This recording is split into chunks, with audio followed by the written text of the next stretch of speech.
Welkom terug, maats. Vandag het ons nog 'n lesie. Laas week het Juffrou Ilana vir julle vertel van die Heilige Gees wat die mense ontvang het. Onthou julle Jesus het opgevaar na die hemel? Toe het hy vir hulle gesê, wag, die Heilige Gees sal kom. Wel, vandag se les gaan oor wat gebeur het as jy die Heilige Gees ontvang het. Ons eerste stukkie kom uit Handelinge 2, vers 41. Die wat sy woorde aangeneem het, is gedoop. En omtrent 3000 mense is op daardie dag by die getal van die gelowiges gevoeg. Met behulp van die Heilige Gees kon die apostels wonderwerke doen. Een keer het Petrus gehelp om 'n bedelaar gesond te maak. Die man kon nog nooit geloop het nie. Petrus en Johannes het op die tempeltrappe by hom verbygeloop. Die bedelaar het vir geld gevra, maar die twee apostels wou hom baie meer gee. Petrus het vir die man gesê, hy het nie geld nie, maar wat hy vir die man kan gee, is baie beter. In die naam van Jesus Christus van Nasaret, het hy vir die man gesê, staan op en loop. Petrus het toe sy regterhand geneem en die man op sy voete gehelp. Dadelik het die bedelaar gevoel hoe sy bene sterker word. Hy het alleen gestaan. Ek kan loop, het die man geskree. Geseënd is die God van Israel. Hy het agter Petrus en Johannes aangeloop na die tempel en gedans en gespring. Die volgende gedeelte kom uit Handelinge 3, vers 9 tot 10. Al die mense het gesien dat hy loop en God prys, maar toe hulle besef dat dit hy is wat voor die tempel by die mooi poort gesit en bedel het, was hulle baie verbaas en verwonderd oor wat daar met hom gebeur het. Petrus het gesien al die mense wonder wat gebeur het. Hy sê toe vir hulle, dit was eintlik Jesus wat die man gesond gemaak het, nie ons nie. Ons het dit net in die naam van Jesus gedoen. Julle het Jesus doodgemaak. God het hom weer lewendig gemaak. Hy is die Messias. Deur in hom te glo, is hierdie man gesond gemaak. Die godsdienstleiers was baie kwaad. Hulle het nie daarvan gehou dat iemand van Jesus praat nie. Hulle het die wagte geroep en Petrus en Johannes laat arresteer, want so sou hulle nie meer kon praat van Jesus wat weer lewendig geword het nie. Petrus en Johannes het die nag in die tronk spandeer. Die volgende dag het die godsdienstleiers Petrus en Johannes laat kom. Die leiers het vir Petrus en Johannes gevra hoe hulle die krepelman gesond gemaak het. Petrus was vol van die Heilige Gees en het met wysheid geantwoord.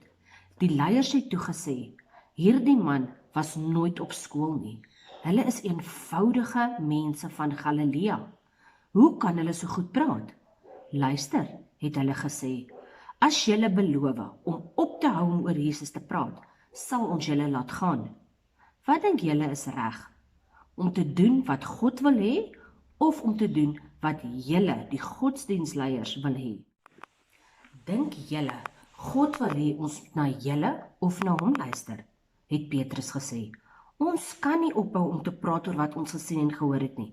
Petrus en Johannes was glad nie meer bang vir die godsdienstleiers nie. Daar was niks meer wat die leiers aan hulle kon doen nie, want die man wat Petrus gesond gemaak het, het reg voor hulle gestaan. Dis het hulle vir Petrus en Johannes laat gaan. Nou maats, om te oefen is nie altyd maklik nie. Ons moet eers fiks en sterk raak, voordat ons lank en ver kan loop. Net so is dit nie altyd maklik om soos 'n kind van Jesus te leef nie. Soms sukkel ons, of ons raak moedeloos, want ons kry dit nie reg om altyd gaaf te wees met ander mense nie. Ons kry dit nie altyd reg om ander mense lief te hê nie. Maar Jesus help ons om aan te hou oefen, om 'n sterk geloof in hom te hê. So ons gebed vandag is, dankie Jesus, dat U ons help om sterk te word in ons geloof. Amen. Nou maats, ek gaan vir julle op die WhatsApp groepie julle aktiwiteitjies stuur om te doen. Geniet dit en sien julle weer volgende Sondag. Lekker week. Bye.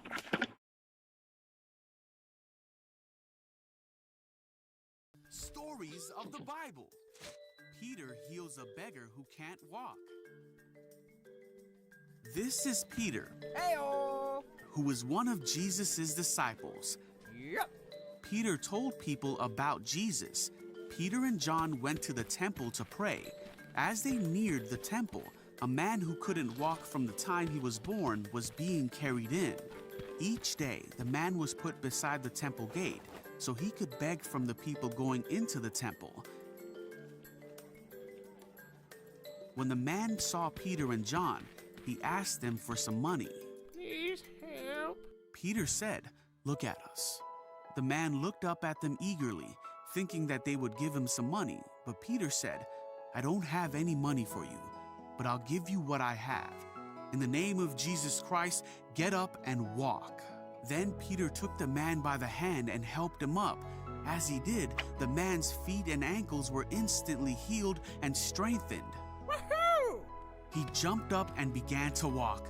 Then walking, leaping, and praising God, Come on! he went into the temple with them. All the people saw him walking and heard him praising God. Wait, is that? I think so. When they realized he was the man who couldn't walk who had been sitting outside the gate asking for money, they were absolutely amazed. Wow! Peter asked the people, "What's so surprising about this? Why stare at us as though we made this man walk by our own power?" He reminded all of the people that it was God's power who healed this man and encouraged all of them to turn from their sins and follow God with their whole hearts.